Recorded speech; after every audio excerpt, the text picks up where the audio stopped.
PSM Makassar terus mematangkan latihan, walau Liga 1 2022-2023 belum memiliki jadwal pasti bergulir.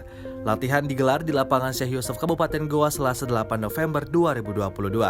Sejauh ini ada 3 opsi tanggal dilanjutkannya kompetisi, yakni 18 November, 25 November, dan 2 Desember 2022, namun belum diputuskan resmi. Pelatih PSM Bernardo Tavares tidak ingin membuang-buang waktu di tengah kepastian Liga 1.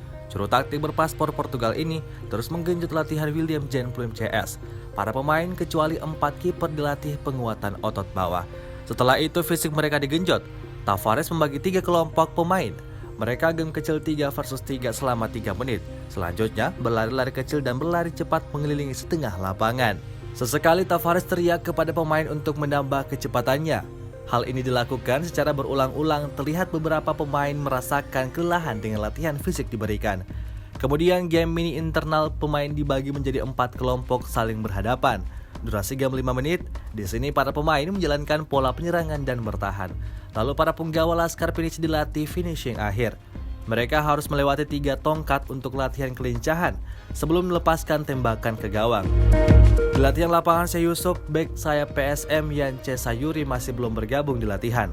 Pemain 25 tahun ini jalani latihan terpisah di pinggir lapangan, di bawah arahan fisioterapi PSM.